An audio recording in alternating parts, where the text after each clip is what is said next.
taxes! He's a 10. I choose this family.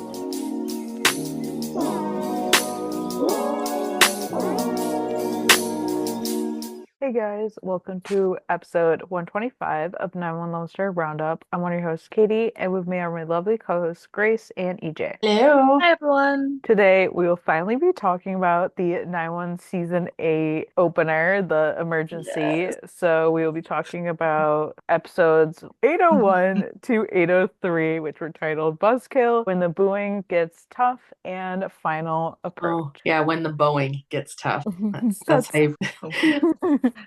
That truly. Don't mind me being like very just like No, it's okay. I was just like, I'm from Washington and that's based out of Washington, so I recognized it, but I just love that, of course, they chose a Boeing. And also, just I love a good wordplay. I was I love actually it. really surprised they were able to use that as a title because it's such a Yeah. copyrighted thing, you know? But They had to have paid out of their ass. Maybe. somehow. Or Boeing needed the publicity or something like that. Who honestly knows? There's of course so much to talk about, so let's get to it. So we kind of get the idea of the what's gonna go on in the first episode. So this guy is flying this plane, and so he's flying, and all of a sudden he sees what he asks air traffic control, if there's a weather system up ahead, but it's actually these bees. Obviously we know this because of the promos and just all the stuff that was being put out there, and then you see the bees get into the plane and they're flying at him, and the plane's obviously going everywhere, and it's just that was crazy. And That was a really sucky day for him. Yeah, wasn't he allergic? I don't know if Or he that was somebody was. else. I mean, don't if you get stung enough by anything, you're gonna react bad. True. This is funny because, okay, so my great-grandmother was allergic to bees. My grandmother is allergic to bees.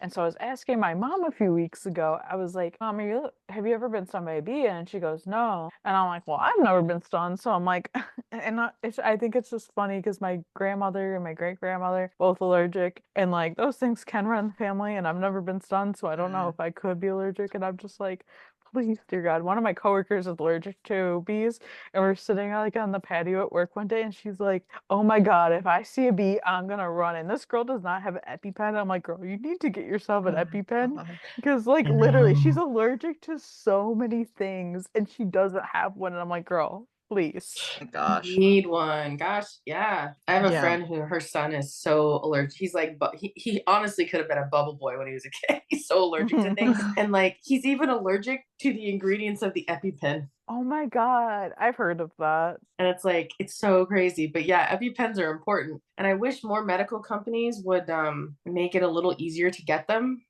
for those that They have need to be more severe- accessible. Yeah. I should be able to go and buy one over the counter if I'm allergic to something. Just saying. Yeah, I agree. Personally, with limits, I don't think you should have to buy them at all. That might be the socialist in me, but I don't think you should have to buy them. They're that's true, important to staying alive. Obviously, you can't buy 10 at a time or whatever, but still, I don't know. That's just me. That's just me. But yeah, no, they're important. Fortunately, to my knowledge, I have no severe enough allergies that I cannot easily avoid as it is. And even then, I don't know that I have a severe enough one for an EpiPen that I don't have to worry about that. But I know my dad.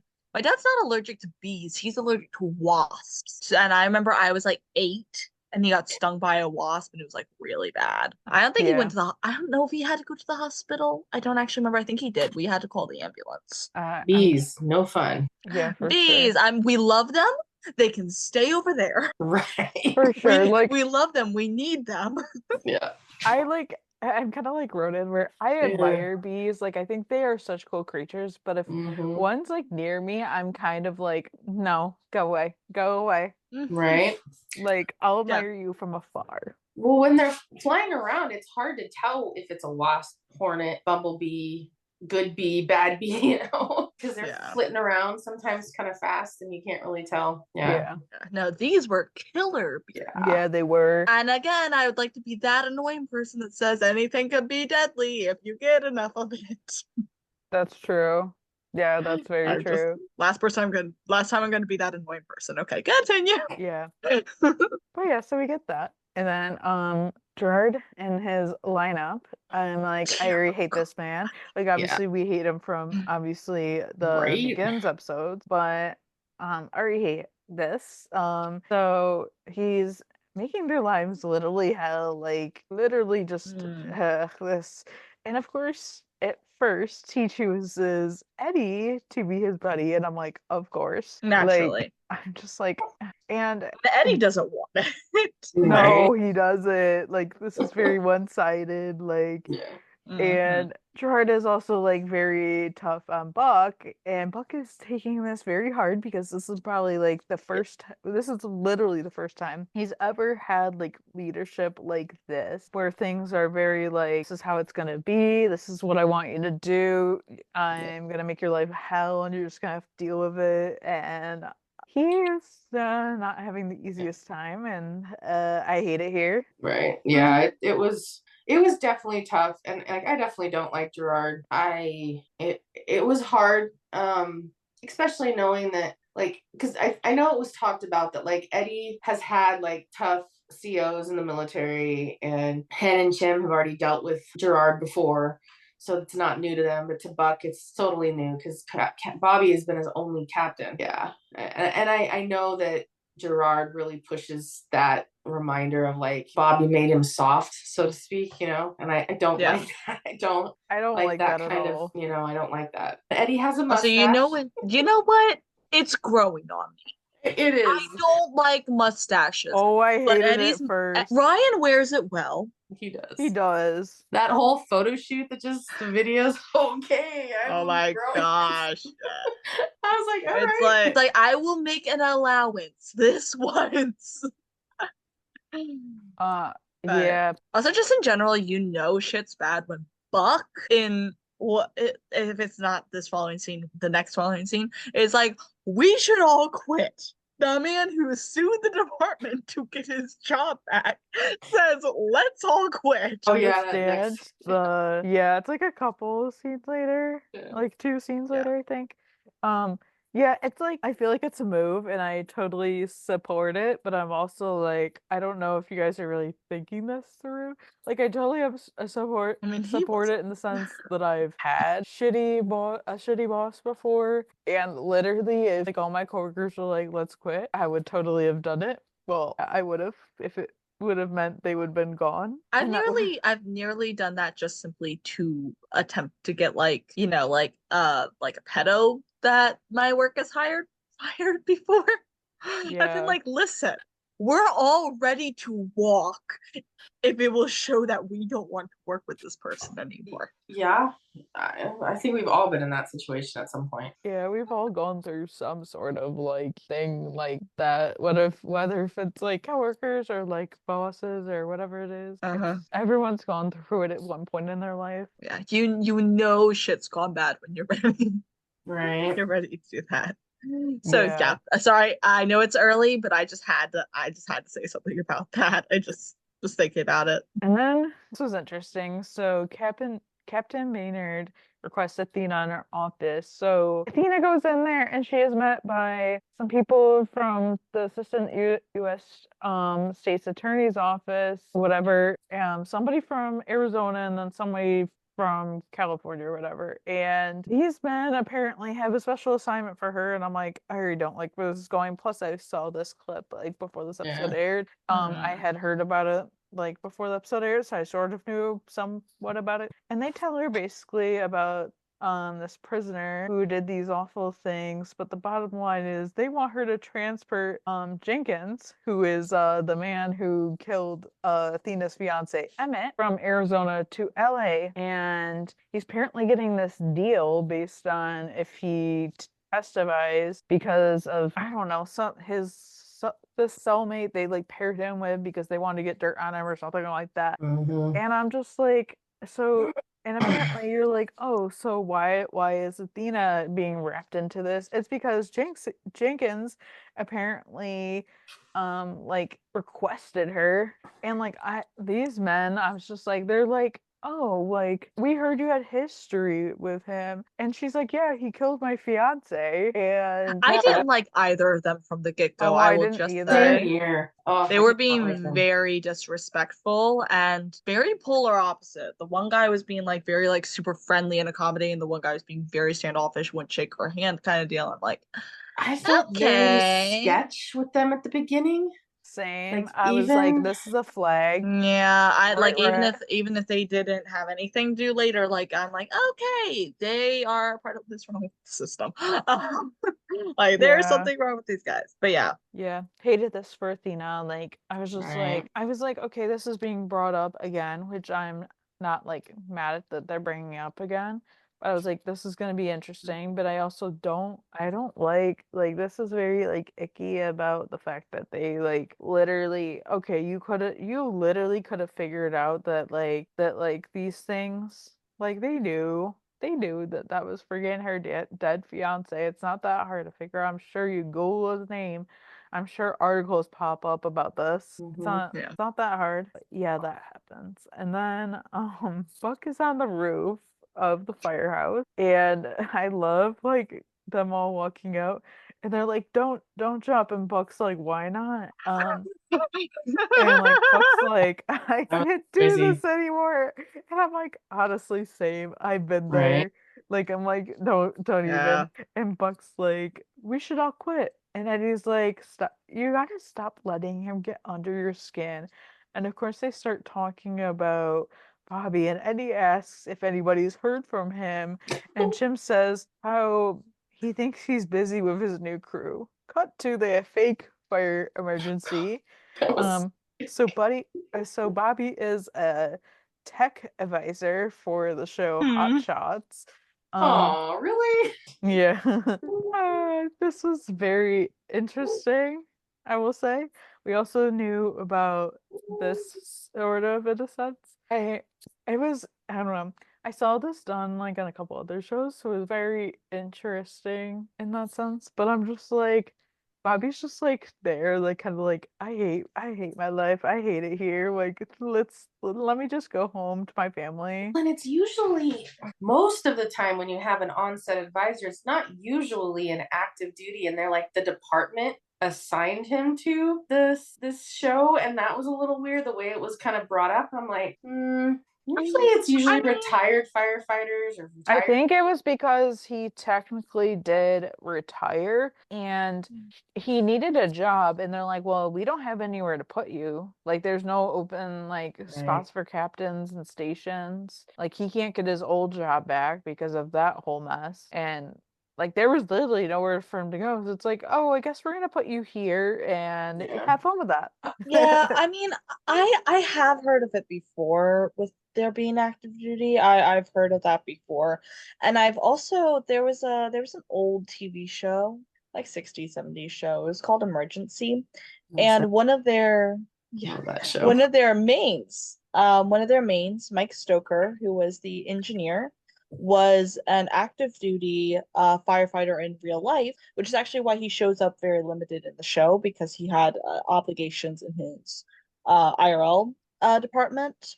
But he was hired to drive the trucks. He was hired as a general advisor and also just playing in general to play the character. So that's probably one of the most like primary examples I can think of. Yeah, the Now, same granted, it's a thing. little different because he does play a character in it, but Yeah. still. Chicago Fire does the same thing because there's this one guy on that show where he is like, he's not retired. He's an actual firefighter, and like he has like no lines, but like he's got more lines as the show's gone on. Like nothing like major, but like it's the same thing. He still like works like actively. Right. Well, to drive a fire truck, you have to have a special license to do that. So it's not like you can just walk into a fire department and say, I want to drive a fire truck. So yeah, I have seen that. You're right. I've seen some shows where they have like the engineer that drives the truck is actually active duty fire. Yeah, yeah. Yeah, because you do need those shots of like someone actually driving the truck. Right. So yeah, it's funny because I think the first time I took my driver's test, because I had to take it a couple of times, the first time I took it, I was actually watching at the MVA a firefighter take his test in the truck, and like his whole crew was standing nearby and everything. It was actually kind of cool to watch. That is cool. That sounds so cool. Cool. I just thought about it. I was like, oh my gosh, I did see that. But yeah, so yeah, it's a entirely big thing. But yeah, so So then we see this truck carrying the bees, blows up, releasing the bees, of course. And the guy driving the truck gets out. But the bees got to him like like so fast. immediately. Yeah, like literally immediately. And Chim and Hen had to like suction like in his throat. It was one of those things where I was like, oh, that's kind of gross, but also like kind of weird. I don't know how to describe Well, it. there were two drivers of the truck. One died instantly, and the That's what other I one they had to. Yeah, Yeah, that's what I thought. Because like when I was watching yeah. it again, like I was like, wait, didn't one of them die? Because like I remember like him like almost suffocating because they were obviously going down his throat with the bees. Yeah. Which was so bizarre watching them crawl up his tongue. I know. But Ugh. yeah, no, the original scene where they had like the mom and the daughter who were both severely allergic to bees, they had the guy like asking them to like be like open up the car, and he's covered in bees. Like they cannot do that, Yeah. and Who he would died like want to? that. Like if you're coming at my guard like that, I'm like, hell no. Listen, man, Keep I'm those bees sorry, out you there. are shit out of luck. Every man for themselves. Right. At that point, like, At that yeah, point, I'm trying to save myself. Sorry. Yeah. yeah. And then this car has probably like hundreds, if not thousands, of bees on their windshield. And the bees get in the car, which is bad because the little girl has a bee allergy. But So she, does the mom. It's yeah, hereditary. yeah, we're getting there. Sorry, I'm getting ahead. I just watched this. But like they do have an EpiPen, so the little girl gets stunned, and then the mom apparently is also allergic, which Betty learns, and she's like, "Wait," because she says how she's used the EpiPen on herself, and because she was asking like, "Oh, have you ever used one before?" She's like, "Yeah, myself," and she's like, "Wait, you're allergic to bees too?" And she's like, "Yeah." And so like then the mom got stunned, so then they had Maddie was like, "Well, you can actually get like one more use out of it if you cut it open." um and stuff like as like an emergency, so she ended up having, well, actually the daughter ended up having to do it, which that's a lot. But like Poor it was kid. amazing to watch, and like that's so bad because it just that was I was just like, damn, that really just happened. Hmm. Yeah, that was crazy. It was crazy. And Buck figures out that like smoke calms down the bees, and like is able to get them to go away, and like Buck saves like the girl. And like so Gerard like Bobby obviously let them kind of like be like, oh, we should try this and like freelance a little bit, where Gerard is very like, obviously we know how Gerard is, so obviously he punishes Buck Fuck for Gerard. doing this and stuff, like, of course. And then the best part was like the bees forming like a bee NATO, which is where Buck goes, "My God, it's a bee NATO." I'm just like, Yeah, I'm like, oh, Buck never change.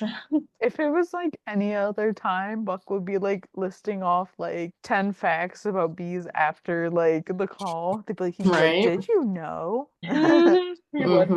I love it. I Yeah, I mean, love he was already using his knowledge just in that like scene, like mm. in this Oh, whole for sure. episode. I'm like, show off, man. Like, good job. And Athena and Bobby are still house hunting.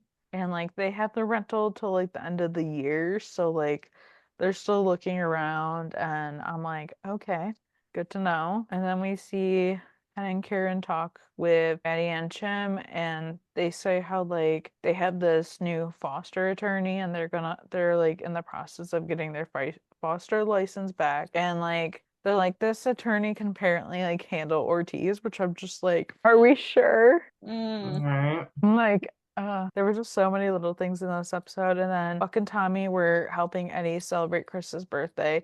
And this was such a sad scene because Yeah. like Chris and Eddie, like it's still like this awkward tension. Like things are still like pretty bad between them, to the point that Chris like literally was just like, yeah, like no, like literally nothing. And like then he runs off. Like he wasn't even excited the Buck was there, so you know it's Yeah. bad. And yeah. it was so Yeah. sad. And then there was some like internet connection issues. So like it froze. And then like when it came back, Chris was off with his friends and it's like, it was so bad. It was sucked. Yeah, I hate it. Yeah, me too. And then Athena picks up her prisoner, and then this sketchy agent guy wants to take him, Jenkins, from her. And like the paperwork looks so sketchy. Like even Athena's like, well, like I know that's not real. And like obviously, as she should. And what does Well, Athena do? he What does Athena do? Put him in his own damn trunk. Like a boss. Right. That's hilarious. I love because the dumbass had used the wrong city seal. Yeah. So she had realized it was a forgery and she was like, no. And I'm like, go off, girl. Yes, now she's starting to get a vibe that there's something else going on. Because isn't in the car the guy tell her that she's the only one he could trust or something like that? Like there was a reason why he wanted her. Literally. Because he thought something was going on and he couldn't quite figure it out, but he trusted her to not be involved in whatever it was that was going on. Yeah, like he was like, "Oh, I need to handle this." It's like, dude, we know that like something sketchy is going on.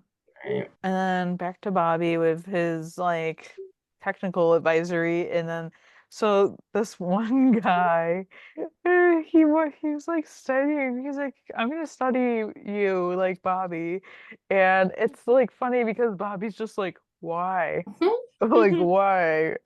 Like it's funny because Bobby's just like, this is weird, and I'm like, yep, it is a bit. And we end this episode on Buck saving Gerard because this blade from a saw like flings at him. And I remember watching this episode for the first time and like seeing the blade go to him, and I'm like, oh, and I'm like, Buck, why'd you have to save him? You I could think have that's just the let him general go. consensus. And Buck like pushed him out of the way as the blade's coming, and The blade lands in the fire truck. Like, dang. yeah.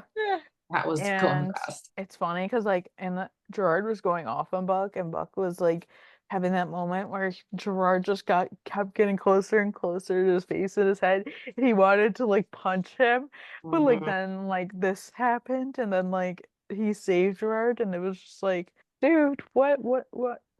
So that was crazy.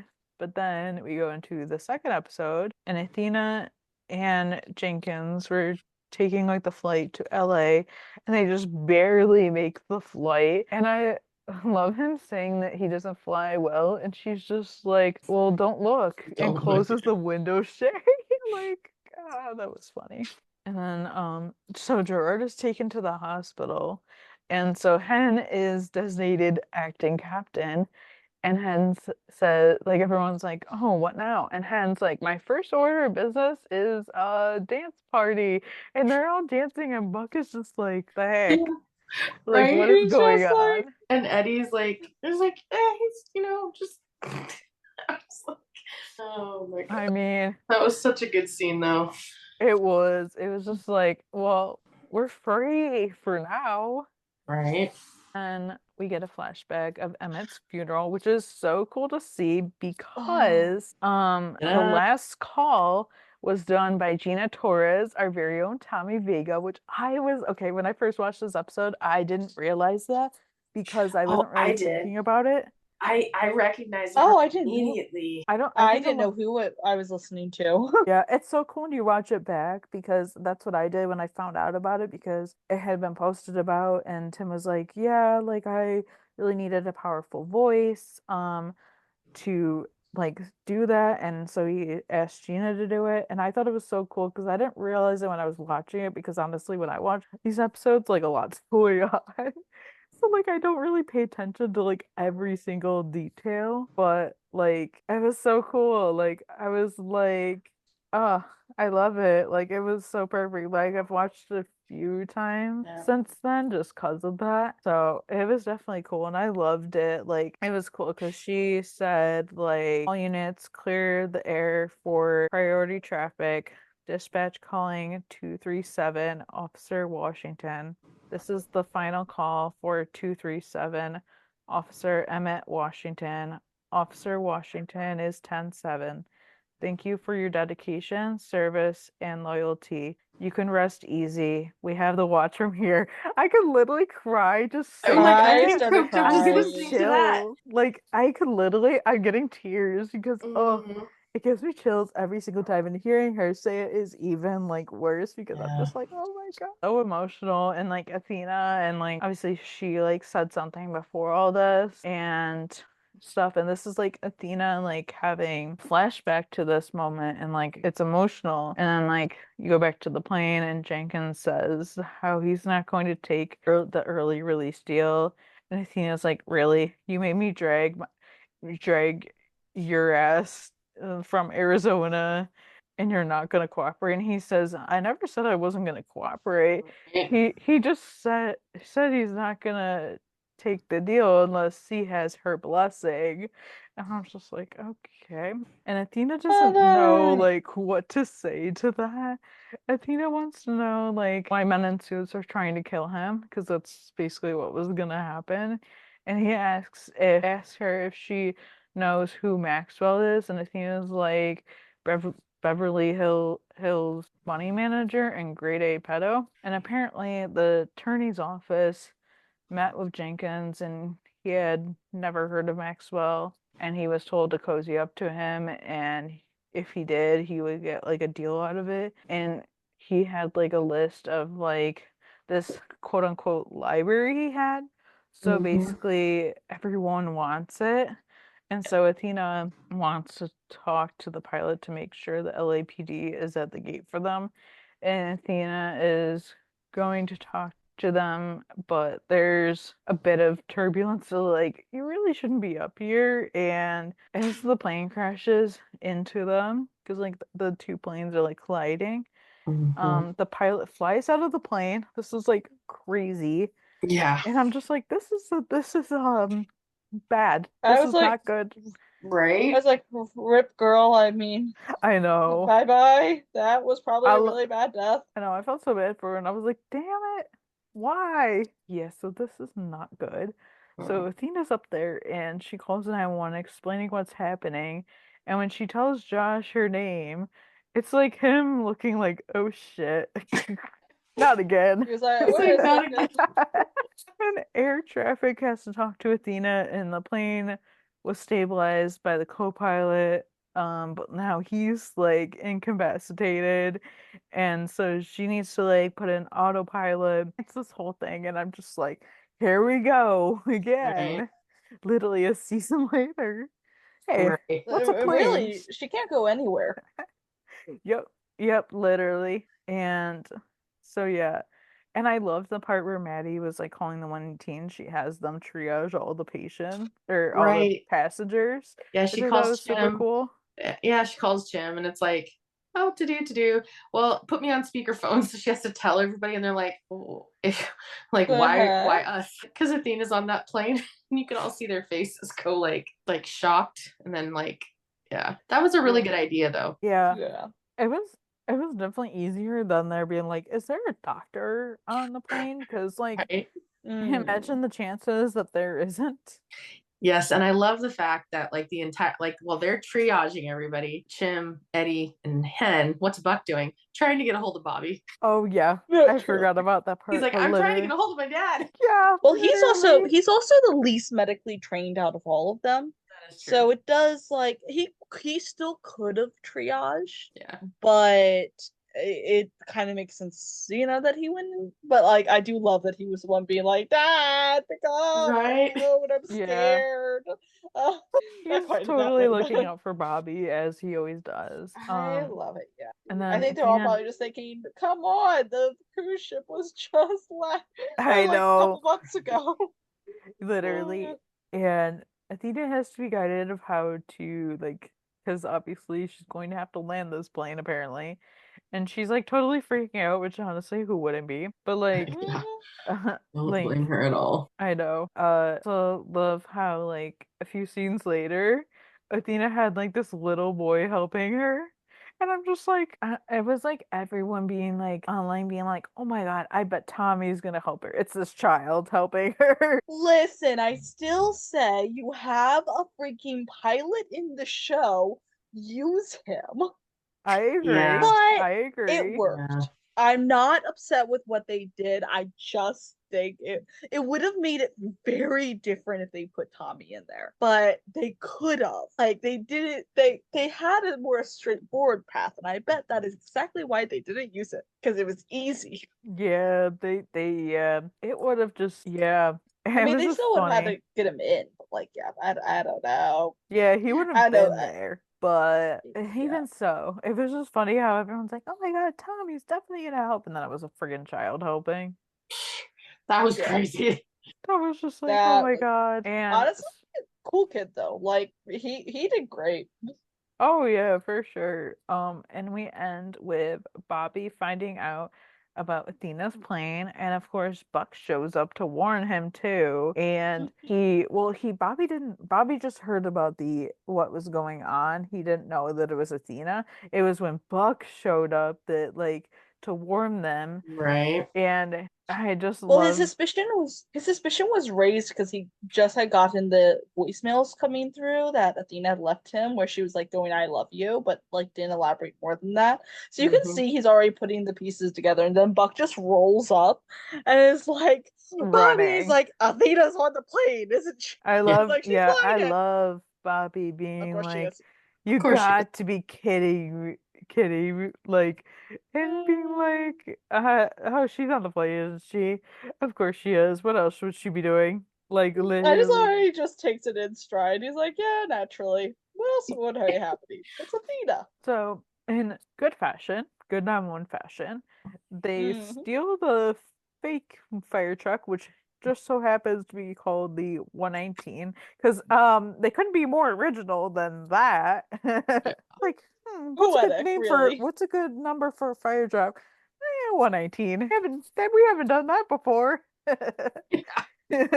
How would we ever think Yeah. of another number? Oh Cracks no, the me up. horror. So And yeah, you know what? Like father, like fucking son. They're stealing fire trucks together now, people. I They love that. adopt Like all the the seasons. adoption papers are practically signed. I know, the father learns from the son, I feel like right? Like of all the very much. seasons, Bobby's giving him a hard time about stealing fire trucks. He fired him because he stole a fire truck, and then he hired him back, and all that stuff. And then yeah, and Yeah. then So they steal the Bobby fire truck, agrees to and do it. the guy Brad that's like studying Bobby tags along, and they're just like, whatever. Like we don't have time to argue. Yeah, like yeah, just get in. Let's go.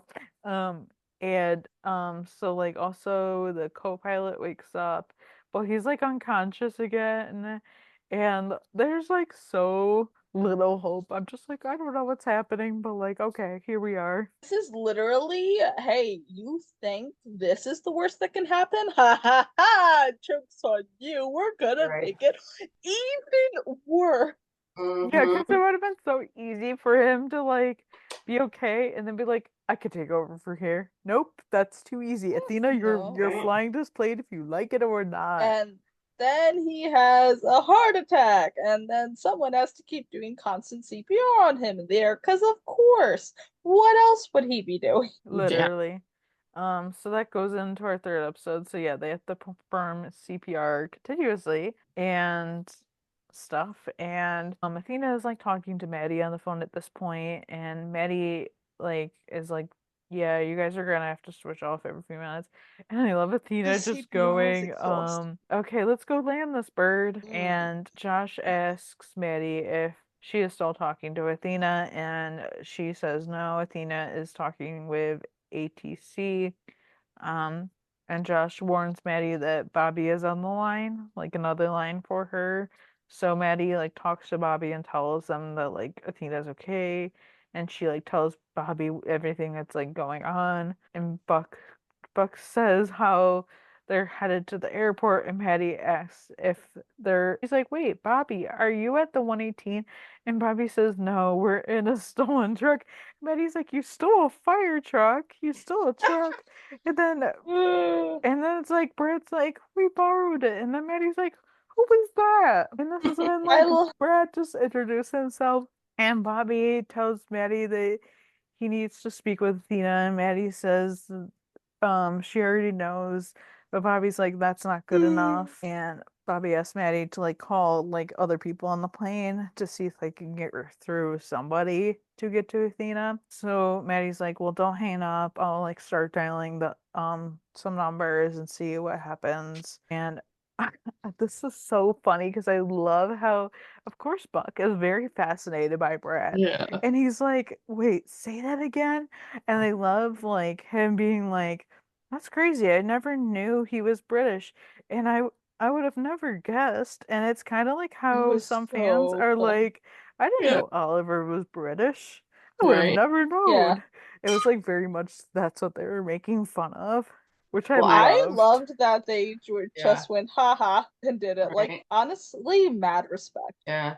For sure. And I I think loved it's it. kind of a cool thing. I mean, it's kind of playing homage to the fans too, because like I know this was the first series I saw Oliver in. I hadn't watched Into the Same. Badlands or any of the other stuff he'd been in prior to 911. So I had no idea until I saw an interview with him a few weeks after the show had started that he was British. I'm like, huh, would have never guessed because he does I really honestly, well. yeah. I don't He remember has when a I really first good realized that. I definitely I think I learned it decently early on, I but feel like I it probably did it was a little just bit. because of like interviews and stuff, but I literally don't remember like anything. Yeah. But like, And he does an amazing American accent. He's yeah, worked really hard to get that, I think. yeah, Really, it's amazing. And I just have such an interest in like languages and accents, and that's partially because like my brain mimics accents. So like I can easily like do that, not all the time, not with every accent, but I can imitate accents decently. And so it's very interesting because just the American accent, there's so many different versions of it. Like you're yeah, gonna get something different in New England than you're gonna get in I know where I'm at, Maryland, which is a slightly southern, slightly we don't even know what the fuck we are accent, and much different than the New York accent or the Yeah. like I'm sure Washington accent. Like it's different. So I don't know. I just think it's yeah. very interesting. Also, like since I know Hugh Jackman, for example, who's Australian, also does a really solid American accent. And I was just listening to all these ones, Tom Holland, all these ones that we all know from like different big films that they have done American accents in. And I'm like, y'all were able to learn that, Yeah. and There's ones too. Yeah, and there's even I think there's a couple ladies on Grey's Anatomy that have accents, and you wouldn't tell, or you couldn't tell. I couldn't tell, and then I found out. I was like, wait a second, what? And that is you're throwing around a whole bunch of like large language for like medical terms in a like what to you would be an unfamiliar language, and the way they do it, it's awesome. Yeah, They it is really pretty cool. have great like speech people. Yeah. Yeah. It's so cool. Like honestly, when there's people on shows that like are like do have accents, and they're using American, I honestly don't think twice about it just because so many shows like ever like people like obviously people have like all sorts of accents. So like it's just so normal. So I'm just like it's so cool, but like I don't think twice about it in a sense. Right. Yeah, I just really admire it mainly. Oh yeah, for sure. I still think it would be fun if we could have an episode where Buck gets knocked in the head and he starts talking in an English accent for like half the episode because he's Why didn't they do that when he was in his coma? Because that would have been so cool. Honestly, they should have evil Buck be British. It tracks. I've seen that Okay. before. Yep. I've seen that on a show before, but like in a totally different scenario. But like it's so cool. But yeah, Lost moving opportunity. moving on. So Athena has to work on landing this plane, and I love this kid helping her.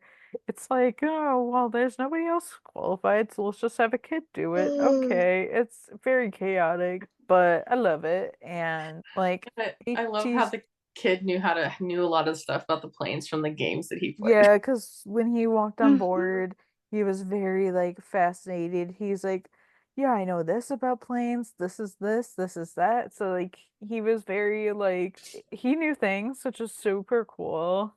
But this was like so chaotic because like ATC is asking like what's going on. Athena had said they lost the rudder or whatever. I know nothing about planes, so I'm just saying what The Athena's rudder. saying. Like Yeah. it's just that, and all I know is there's multiple holes in the plane, which Mm-hmm. is totally terrifying. Like I'm like, oh my God, I'd be freaking out if I was there. And Honestly, the fact that nobody else went flying out of the plane is astonishing. I yeah, mean, yeah, we honestly, lost the pilot that way, but I'm surprised we didn't lose more. Yeah, that's honestly, true. yeah. It's like a vacuum when there's a hole open up in a plane. I don't even Exactly. like when the It's windows are refreshing. down in my car. So just imagine being on Yeah, that. me too. Right? Oh my Uh, gosh. and Maddie's talking with Bobby, and she tells them that like she can't get through to anybody, like she can't get a hold of anybody. And Bobby asks like what's going on up there, and Maddie says like I don't know, like nobody's picking up, so I have no idea. And I love how at the station, Eddie being like, I've never heard an airport so quiet. Yeah. And Hen says like they must have cleared like all the airspace and halted all the air traffic. Well, I would hope so with all this going down. And Chim's like, hmm why do I feel like some someone thinks this plan won't be so smooth as there's so many emergency vehicles ready to go. They had all of the 120s. They had at least like 6 other stations there. Yeah. I was listening to them in a later scene when they were uh, moving the first responders later. And I Mm-hmm. was listening, and for some reason it was the line "all of the 120s" that just absolutely killed me. Like I actually just started laughing at that point because I was Right. We're not going to like, list you them know all. what? We'll just say all the 120s. Yeah. I don't know if it would have been funnier if they had started going 121, 122, 123, 120. Like if they Right. kept going. I don't know which one would have been funnier, but it was funny to me for some reason.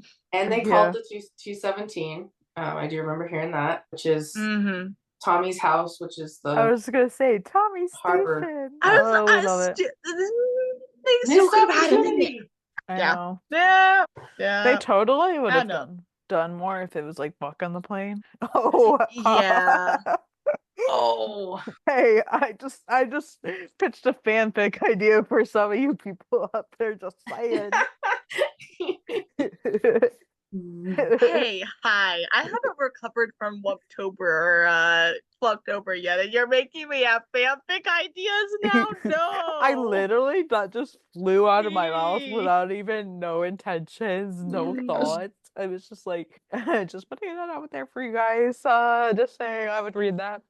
Anyways, Me that would too. be so cool. But yeah, back to Athena and the soul stuff. So there are apparently no airports for Athena to go to because she doesn't have like much gas left, Yeah, which by losing the rudder, they can't turn. They have to go in a straight line, and they're gonna miss the airport.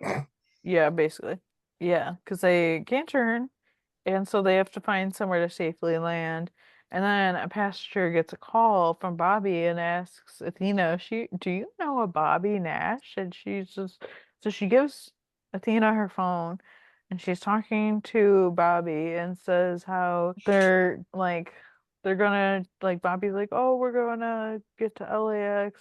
There's traffic though, and Athena tells them to save his trip because they lost their ability to turn, so they're not gonna make it. And Bobby says how he can give Athena a runway because she like needs one, and she says how much she needs she doesn't know. So the kid's like, at least a mile, and like Love this kid.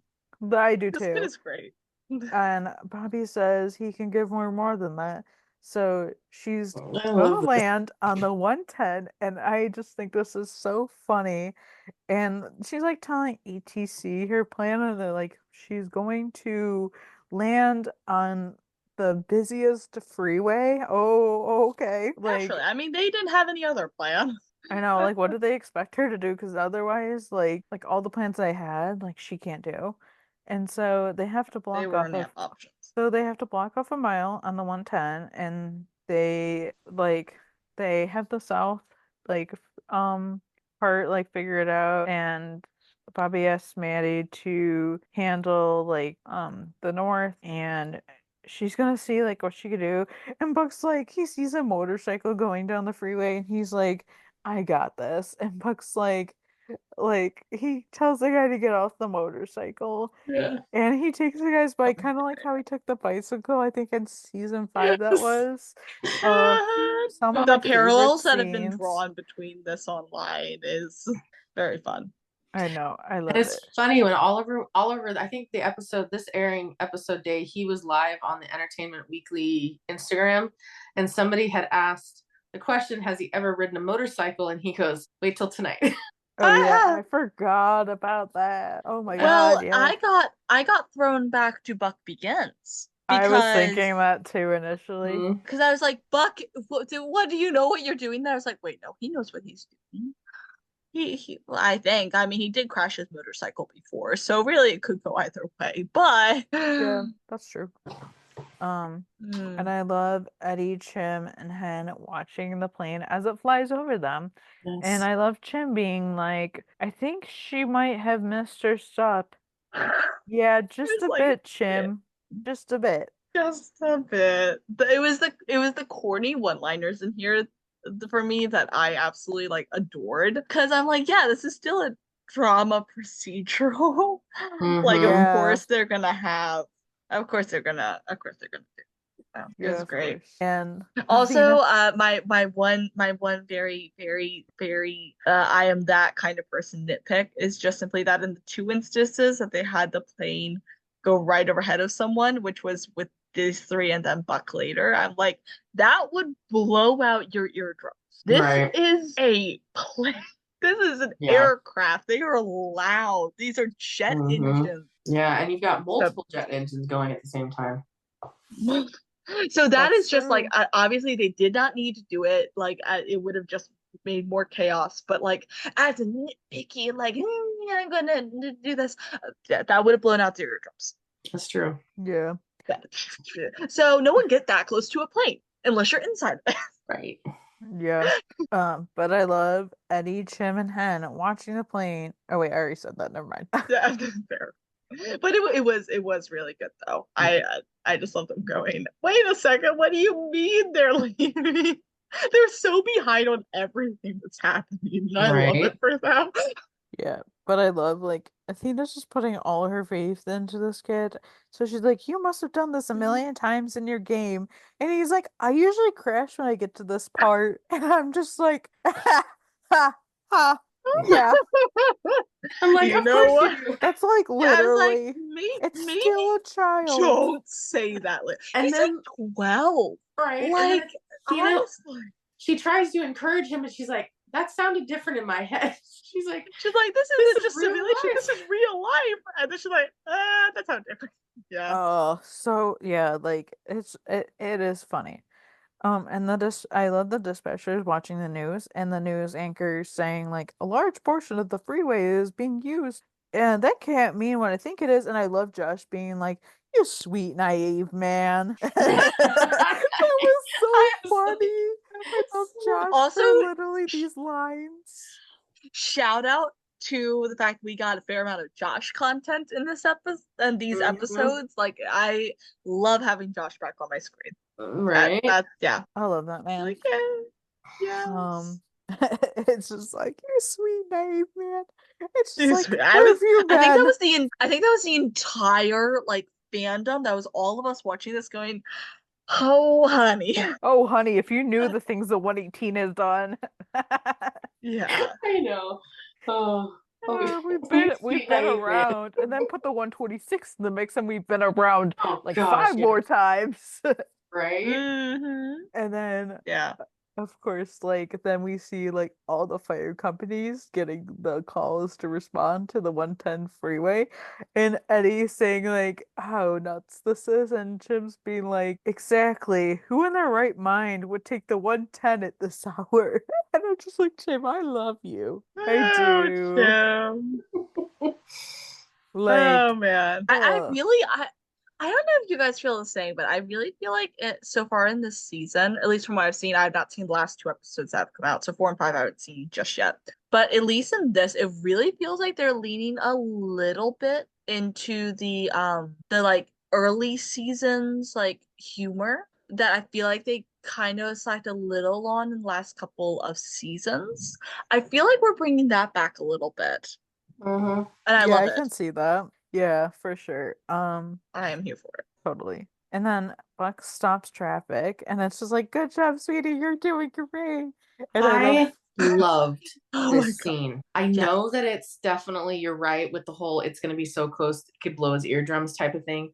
But the Yeah. cinematography to make that happen, Oh no, it was so good. so good. yeah, Like the camera angles were everything, the acting Yeah. was everything. Like, no, like, yeah. It was so good. And also, I do love that they showed Buck struggling a little bit in this scene with stopping traffic. Because, yeah, idiots on the freeway are not going to be stopping for this one guy. Like, he is Right. lucky he didn't actually get run over. Yeah. yeah, yeah. He is because, like, literally, if you try to change lanes, even just on a regular road, people are like not letting you in. They're like, people are assholes, and it's just like I can't even imagine standing on the freeway like that. And Yeah. but like him seated stop traffic, and I love Brad being like to Bobby because obviously they're on the south side, being like, "I think your boy shut the road down." Like Yeah. that Your was boy. yeah. Yeah, It boy. Yes. it Yes, that's son. that's so funny. And Bobby tells Athena because they are talking and that they got her runway. She's like, that's the best news I've heard all day. And then Bobby tells Brad that they have to get everyone out of the cars because a plane is coming, and he thinks Bobby is joking. And in fact, he is not. No, he has not even witnessed this much. And I'm just like, oh, this man. You know what? I'm also really glad that they did throw in that little attention to detail of getting people out, because if Athena cannot stop within that mile and a half, or if she Mhm. slightly overshoots it or slightly Yeah. undershoots it, a lot of people are gonna die if they're just sitting there in their cars. So I'm really Right. glad they did like include that little tidbit of getting people out. Yeah. Right. And Because like, yeah. yeah, because we would think that that would happen, but like just putting it in there, it's like, yeah, we're not stupid, like that we are going to do this right, kind of thing. Yeah, no, I loved it. I don't know why in this particular, I know why in this particular like set of episodes I was thinking about this. But watching them like shutting down the roads and stuff like that, and watching like their response time and the little bit amount of time that they had, I was thinking in real life, the response to the Francis Scott Key Bridge, and its collapse. What was it, early this year? Early this year, yeah, because they had only a couple of minutes to shut down the bridge once the ship went dark. Yeah. And yes, there were 6 lives that were lost from the construction crew. They could not get off of it, and that is awful and tragic. And they were not dealing with this volume of cars, but they still only had a couple minutes to shut down that bridge, and they did. So like they stopped traffic going either way, and it could have, like, if they hadn't had that response time, it could have been worse. So I think I was thinking about that while watching this, and like all the technicalities that go into shutting down like a really like important piece of road, whether that is the bridge in real life or the freeway in this show. I was just thinking, again, I don't know why I was drawing those parallels, why I think I was reminded of the bridge earlier today, and so I was thinking about it already. But I was just like, yeah, a lot goes into doing this, and you just have such a small amount of time. Right. So yeah, honestly, and you know what? In the show, they were certainly working with less than in IRL, but Well, yeah, I mean, and they got it. between air traffic control trying to like guide them, and then running out of fuel and all of that. Yeah. A lot of things happening, and I think at one point they said like they don't even have enough gas to get to the ocean to land in the ocean. Well, They were I heading don't. east, right? Yeah, I don't know. I don't think it was the fact about gas in the ocean. They were saying how like a landing like that would not be ideal. Oh well, yeah. That I think I thought they were saying that it would be the most ideal option, but she had already passed over. From my understanding, she'd already passed over the ocean, and because they couldn't turn, they couldn't go back. They were heading east. Well, yeah. So I guess when they were coming from Phoenix, they were heading west, and she got over the ocean. because they was originally heading for Hawaii was the flight. They were gonna just get off the plane in LA. But Yeah. Yeah, because I think it was like a ATC layover. had her turn around before they lost the rudder, because they didn't lose the rudder right away. So she was able to turn them around to go back, and then when they went back, they lost that opportunity. So she would have been heading east or vaguely in that direction. So I think they were talking about like how they didn't have enough fuel to get to other airports. They didn't really have an ideal stretch of like just bare ground for her to go on. Like it's LA. There's nothing bare there, like not in the city at least, and she didn't have the fuel to make it out of it. Like, yeah. And so they had talked about how the ocean was the better option, but they didn't have that option. Right. I was listening to their plans being thrown back and forth because I just found it fascinating. So I love listening to strategy. So that's why I like had that in my mind. Yep. Yeah, and Bobby's like telling Athena that he'll be down here waiting for her. And like this is nerve-wracking for sure. And she like lands this thing and like everyone evacuates. I love this girl asking Brad, like, oh, you're a firefighter. And asking how her freaking leg hurts. She's the one that like they had to like cut it open to like relieve pressure. And of course she's a freaking actor, so he passes out. Which honestly was probably so funny. better solution in that situation, because he really has no qualifications to be there. No. And also, like, he cannot go telling her that it looks fine or doesn't look fine or whatever. Like, that's just a liability at that point. Yeah, just a bit. And so the co-pilot, they're still obviously performing CPR, and then the plane catches on fire, and Athena takes over and tells everyone else to get off. And then Jenkins like is still there, and he like tells Athena that like she can stay here, like, and Athena says like she's not leaving this man, and she like tells him if he wants to help her, he needs to go get her husband Bobby and tell him he needs a hand getting this man down. And so he goes out there and is trying to find Bobby, and then like obviously Bobby knows who he is, and Bobby asks like where Athena is, and he tells Bobby that like she's up there doing CPR and she won't come down because obviously like she can't because she needs assistance. And then like it happened to where like they needed to get like the actual like fire truck ladder up there. And like so Bobby's like, well, pull the truck around, and Buck's like, you're gonna climb up. But then we hear sirens, and Bobby says that that was the plan. And then Bobby runs to the truck and is like, hey, 118, like giving them orders as if nothing has happened, which I love. And they get them off the plane. The co-pilot was sent to the hospital, and he ends up being okay, which is great. And Bobby didn't even think to ask where Gerard was, which I actually love. And Chim just goes, oh, Buck put him in the hospital. And Bobby's just like, what? Like, what happened? You did what? Like, what now? And Chim's like, I could explain, but I think it'd be more fun not to. And I'm like, I love that. I saw a gift set of this scene way before I watched this episode. I already knew a fair amount of what happened in the premieres. Not as much as I thought I did, but I knew a fair amount.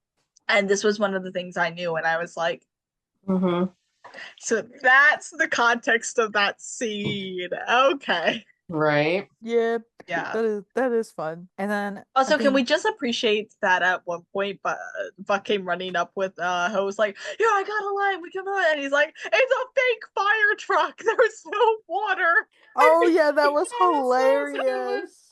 Yeah, that was hilarious. And like I love when that happens. And then Athena has to make a call to Elaine, and apparently they didn't find the guy who Athena put in the truck or in the trunk of his car, and it was apparently a rental. And when the Phoenix PD showed up, the car was empty.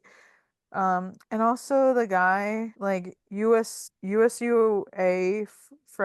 Fredericks, Mm-hmm. he's not real. He doesn't exist. They've never heard of him. And Right. there's nobody by that name at the attorney's office. So it's just like, oh. And Athena's just like, why am I not surprised? And I'm like, honestly, same. I knew that was sketchy. And then Yeah. this guy shows up, probably that guy, and is like asking around about Athena and with It's the Bobby's guys from the help. office. It's the guys from the office Yeah, that put her on the assignment to begin with, who we all were like, these are people are kind of sketch. Right. yeah, yeah, exactly.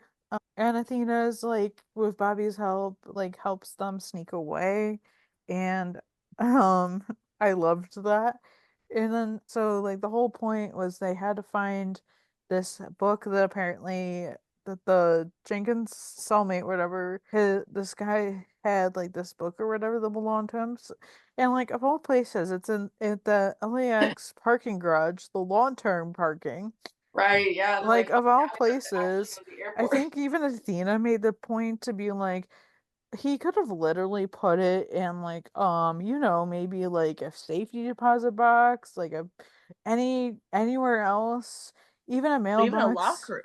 even a Even a locker, locker in airport. inside. Like literally, he put it in the car. Okay, so they have to find that, but he doesn't have a claim ticket. But apparently, Jenkins had to memorize the claim ticket number. And Athena shows her badge and he repeats the number, so they get the car and they're like, the the person working is like, oh, I can bring it, and they're like, no, we're good. Okay, goodbye. I kind of felt so bad for the poor like minimum wage employee that was having to deal with them.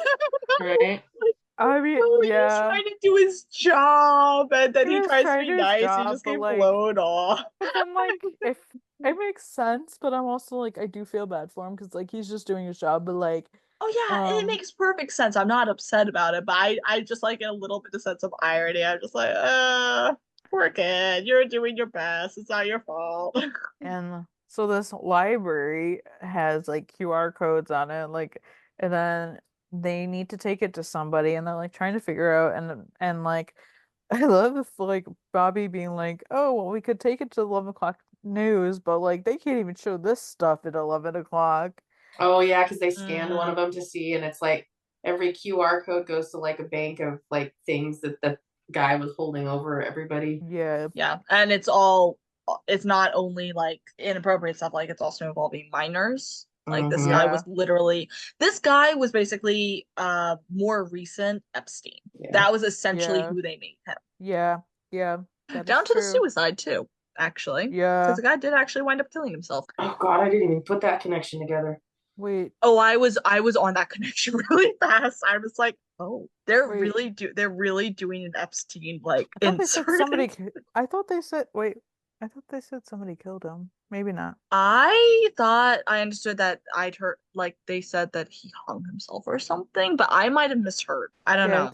I thought he got I like could. shanked or something. I don't know. Maybe I'm wrong. Maybe I Well, heard it he different. did get shanked, but he lived, and that's when he told Jenkins all that stuff. So I honestly I don't remember. I don't remember closely. I thought they said it was suicide though.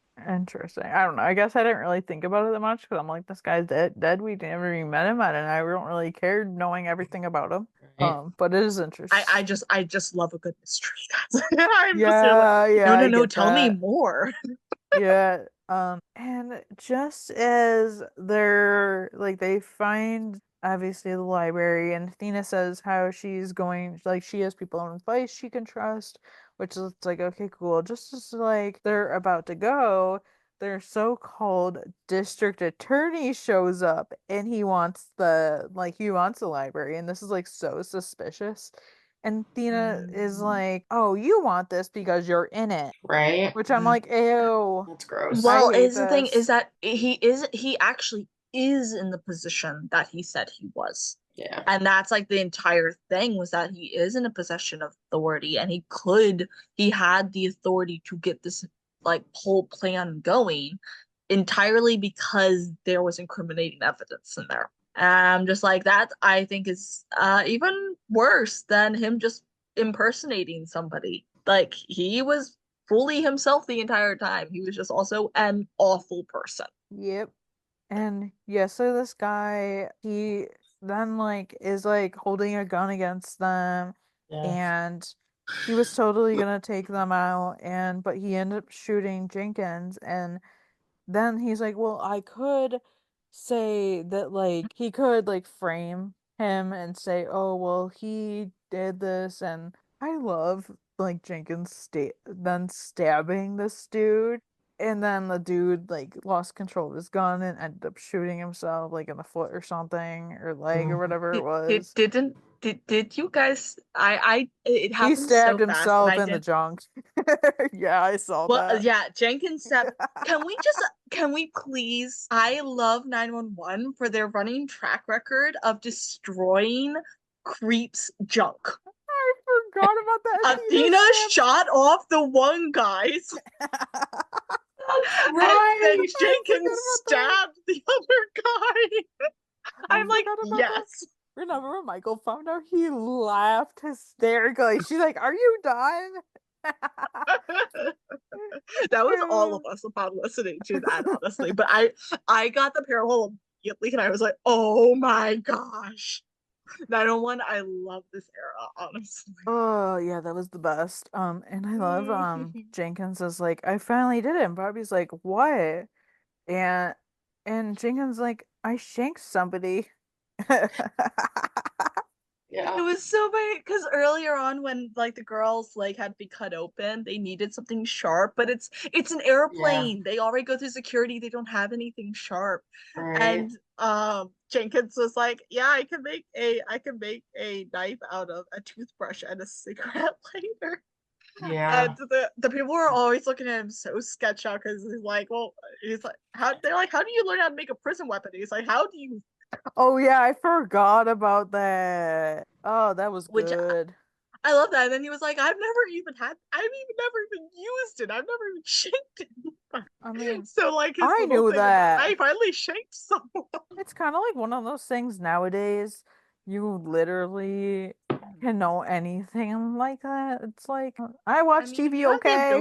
if you have the ability to sharpen anything into a point, and that it can include melting plastic into a sharp point, because plastic's really sharp. I mean, yeah, it's kind of just knowledge of your like the tools you got on hand. But honestly, go off, Jenkins. Yeah. Yeah, I That's remember to shake someone. being through. You might remember this, Katie, when Drew and Rick were on the plane together, and Rick Yeah. sharpened the knife with the bottom of a little pocket knife that was in this kit with the bottom of a cup, because of the ceramic can sharpen knives. Oh yeah. You know, Yeah, they can now I only bring remember. like the knives have to only be like less than 2 inches long or something like that, because of the rules and restrictions from the night shift. That's what we're talking about. Yeah. So Mm. he made a shiv while he was on the plane. Yeah. Oh, it's funny how things like that work out. And then like Bobby says to Jenkins, like, you did more than that. You took a bullet for me and saved my life. Thank you.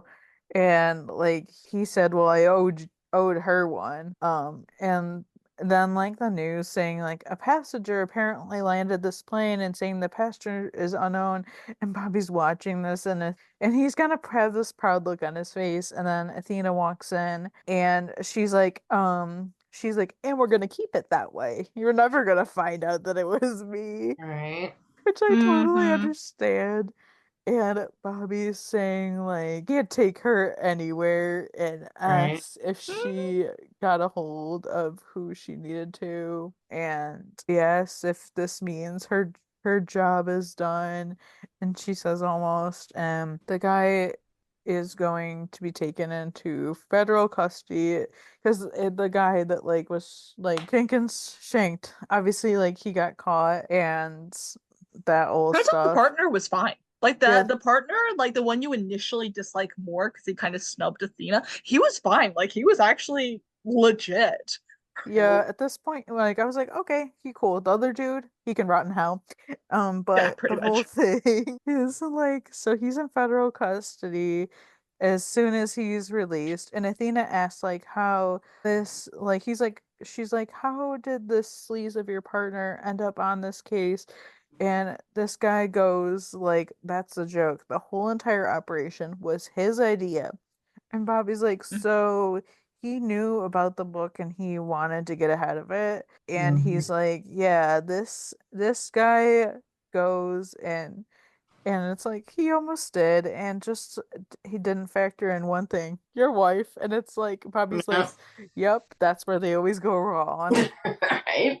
And it's like, oh, I love it. Like, just oh yeah, that I is love it. true. Athena, I adore her. She really is a goddess. That is she Fantastic. is. And then Athena like is able to go in to see Jenkins, and he says how he wasn't looking for sympathy when he told Athena he was going to take the deal. He is at peace with it, and Athena's like, that's not what you said. You said you wouldn't take the deal without my blessing. And Athena gives him her blessing, and he questioned because he sees his family outside like the window through his room, and he's like questions like how they're here and like how they like know that he's here. And he like thinks Athena did that. She's like, wait, you did that for me?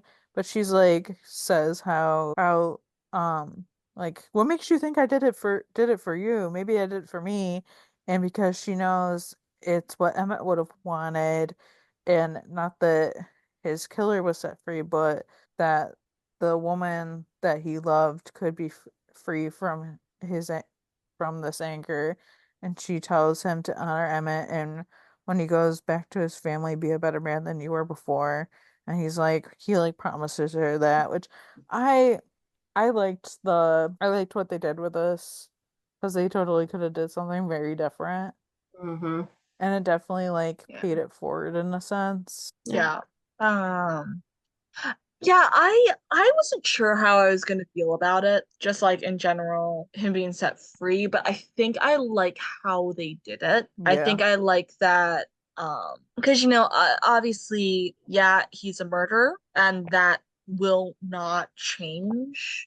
And that they respect in I think they respect very well in this that it's not that he didn't do anything wrong, but like he's still like there's more to him than just that in a very odd way. Like I don't know how to describe it better than that. But I think I just like that they kind of explored the nuances of humanity in it. So yeah, I don't know. I like what they wound up doing with at the end of this. I think it was well done. Yeah, for sure. Like, yeah, like obviously people do like some people do terrible things, but like it doesn't really like people make mistakes, and Mm-hmm. Mhm.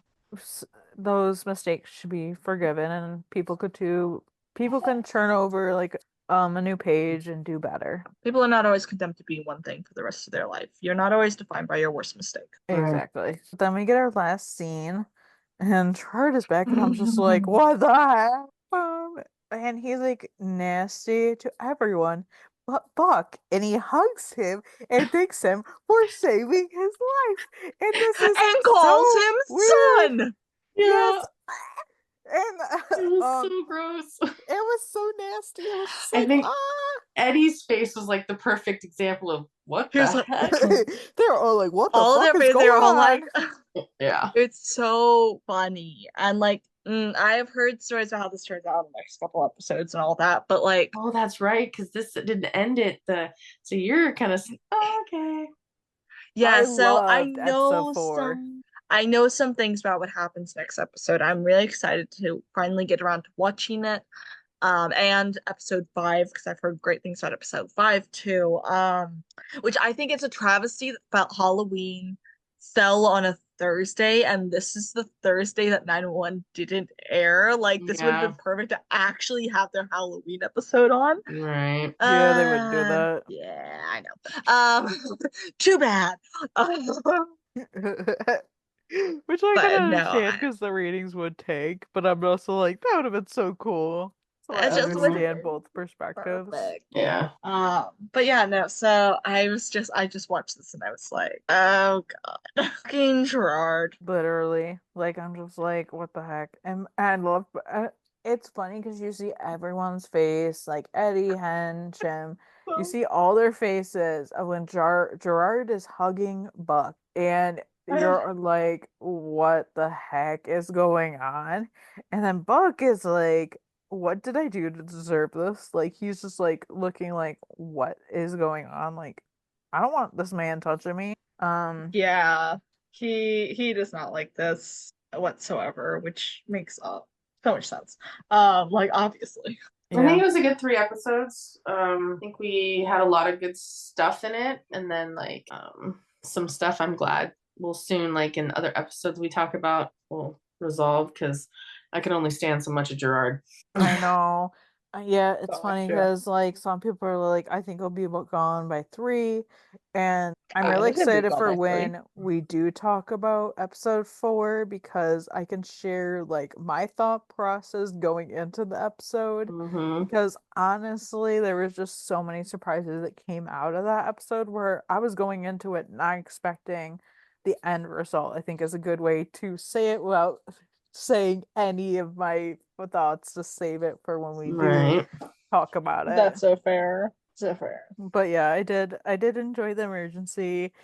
Mm-hmm. It was definitely interesting. It was good. Yeah, I really loved it. I think it was a really solid season opener. Yeah, it was a great start to the 8th season, and I do love, and I'll try and keep this generally a little bit short, but I did love a couple things in particular. I loved that they tackled because there's been discourse about Gerard and him coming back and who he was going to buddy up with or like a bully or anything like that. And there's been a lot of discourse, and I think they really handled it well, as in they didn't alienate the team within themselves.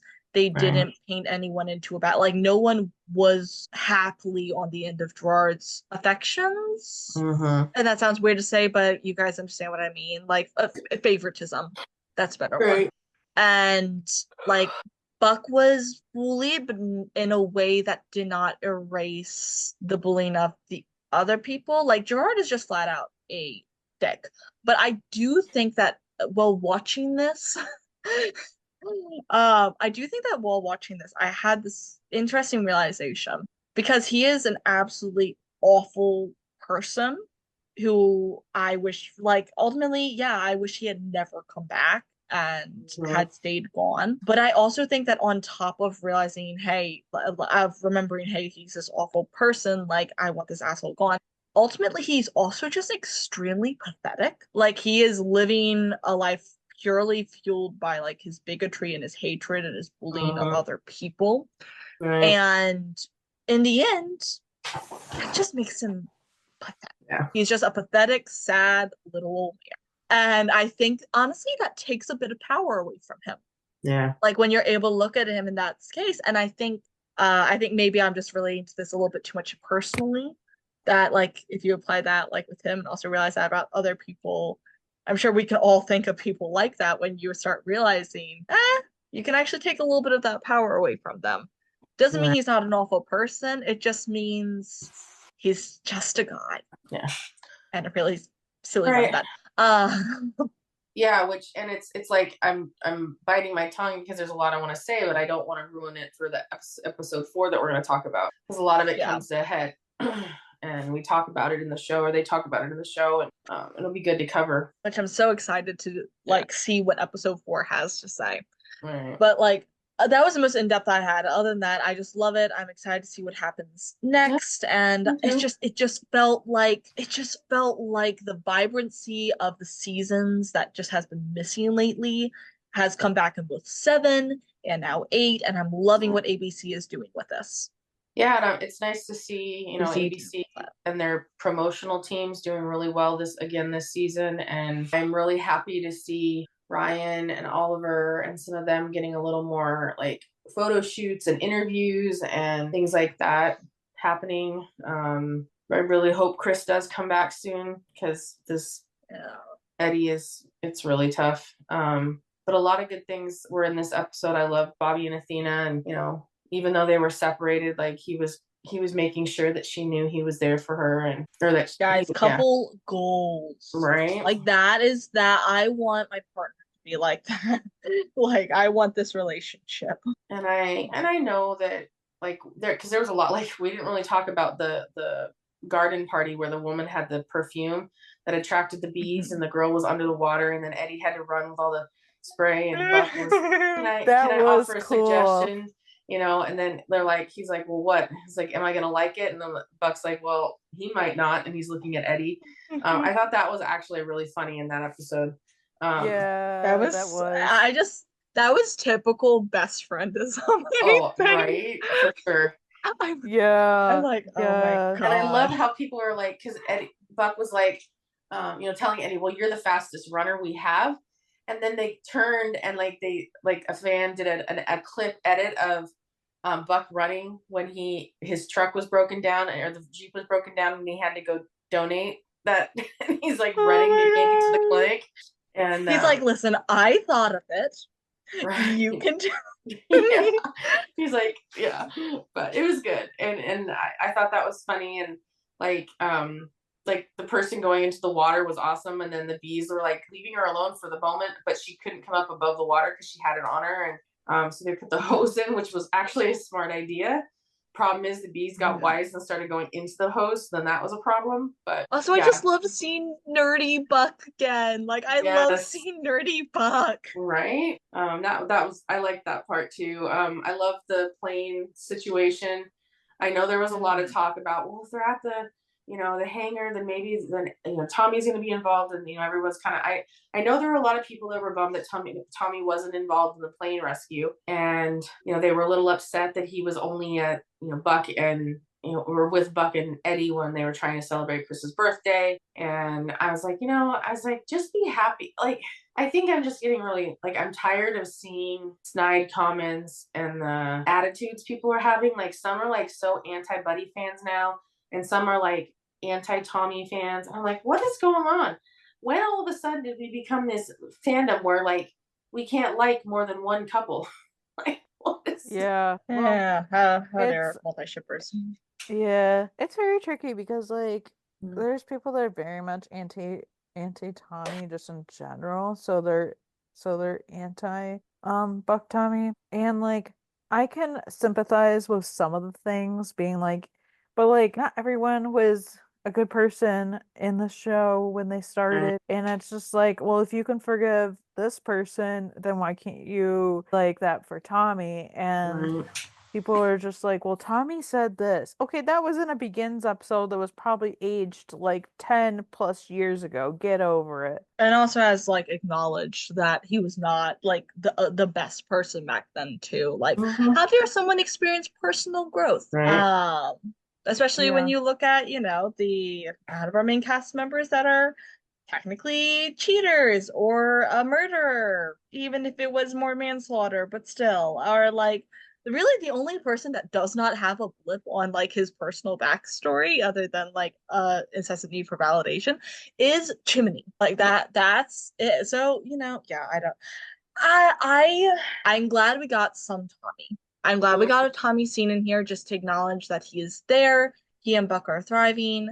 And yes, to a degree, I would have been happy if he had been involved in the plane emergency. I kind of wish he had been, but not in a way that says I am displeased with how it turned out. Right. I would love to know what that other possibility would have looked like. And I'm all for Tommy content and Buck Tommy content. So I'm just give me it all. But I do like what they did. I don't think it took away not having him there at all. Could have added a little bit maybe if he had been there. But honestly, yeah, it's fine. And I know we're getting Buck Tommy content in 5 and 6.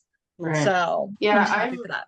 I liked what they did, and I think it was just nice to see that even through the little bit of a relationship that Tommy grew with Chris, he was willing to be there to support Buck and Eddie during a very tough time. And so obviously there's a gap of time between the end of season 7 and the beginning of season, 8, to where, there's things happened in between. So they've probably seen and upset Eddie and, him struggling and trying to be there for him. So I thought it was a really good friendship scene I just love that they were going in and being like, hey, Eddie, Tommy, friend, Buck, Eddie, friend, all of them are friends with each other. Like this is, I love the friendship vibes we have going on here. Mm-hmm.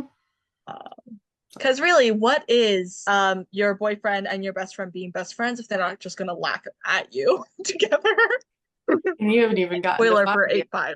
I know so much about what happens in 5. That's why I made that I was reference. You must know some spoilers. Oh, I know a lot of spoilers for 5. So yeah, no, I am very excited to see what happens next for them. But also I'm just happy with how 8's going so far. All right. Katie, do you have any fan thoughts? Did we get any for this week? Yeah, it's a very weird week. I don't think we got any, but that's okay. Mm. You guys can always let us know when Yeah. this episode airs Yeah, what you absolutely.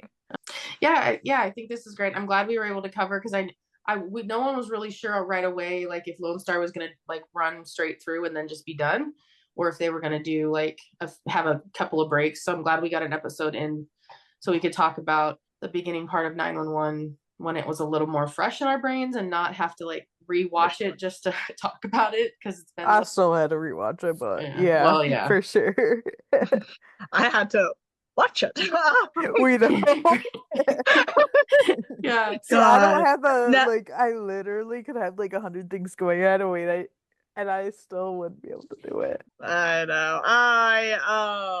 I think I really had trouble getting myself to start the episode or start the season because I just had so much like built up in my head about Gerard coming back and like all of like it's a very tough summer on Phantom Spaces and with not just with all the discourse but also just like with different theories being jumped back and forth and like different like doom posting of like, oh, what if this happens? And then everyone else's anxiety goes up. And this is not even anyone arguing with each other. We're just unfortunately feeding off of other people's anxiety. So I think I just had it built up in my head where I'm like, I have to like unconsciously, I needed to wait and see how bad it was, like how bad the Gerard content was and what I needed to prepare myself for.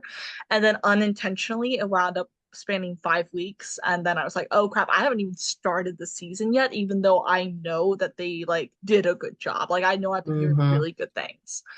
So, and also I was also really anxious about the Councilwoman Ortez thing, which I know happens more in the next episodes. So that is still going to be a little anxiety inducing, but I will tackle those episodes and pull up my big girl pants. Yeah. Really, this does make it feel better. It's really only the next episode. That feels anticlimactic, actually. Yeah. Well, and I But, like, thought that Bobby would be back by the end of episode 3, so I was shocked that didn't happen. But I truly thought it'd be by the end of episode 3. I really did. Yeah, I guess I'm the only one. Well, I don't know. Part of me thought that, but also you never know what could happen. So I'm also like, I feel like it could go further along, like almost halfway, because I know how shows can be sometimes. I think I thought it was either gonna go till I had the same 2 trains of thought where with both Chris being gone and with Gerard being there, like 2 very separate storylines, but storylines that are happening at the same time. I was like, they're either going to get resolved by the end of 3 or by the mid-season finale. So by the mid-season point. And so I know Gerard is like over in the next couple episodes. That definitely is in a weird place in the middle that I was not expecting, but I'll take it. Still don't know when the whole Chris thing is going to be completed. Nobody knows. Yeah, no one knows. No one. I just hope they really, and I really am having more and more faith in Tim and ABC and all the actors to really be able to handle this topic with like TLC, some TLC without making with nuance. Because it is a nuanced situation. Chris is not wrong for leaving or wanting to be gone, but Eddie's not wrong for missing his kid and wanting him back. They just have to Right. figure out their differences. So I'm really curious to see how that is going to be resolved. And I'm really hoping we don't have to wait till the end of the season. I doubt we will, Yeah, but like I just want this. I just want this resolved. I do want it resolved, but it's very 50-50 for me. Just on the sense that I feel like the reason why that all happened was because like Gavin needed a break or something like that. So Yeah, I also I think that as well. So who knows? I'm like, hey, as long as like Gavin's ready and things are Mm-hmm. good, like I'll be like ready for him to come back when he's ready for it, which it seems like he's ready because he wants to tease it so bad. Yeah, we will welcome Gavin slash Chris back with open arms and be like, buddy, we missed you. But yeah, For no, it's sure. gonna be great. Thank you guys so much for joining and listening. Be sure to subscribe to the podcast wherever you get your podcasts. You can also check out our website, 91lsroundup.com, and you can follow us on our socials at 91lsroundup on Facebook, Twitter, Instagram, TikTok, and Threads. You can also join our Discord server. The link is in the description of this podcast and also on our website. You guys can follow me, Katie, at Full of Tarlos on Instagram, TikTok, and Threads. You guys can follow me, Grace, at Ronan Rafa 911 on Instagram and at Sheepgirl31 on Twitter. You can find me, EJ, at EJ8302 on Instagram, Twitter, TikTok, and all the places. Bye. Bye. Bye.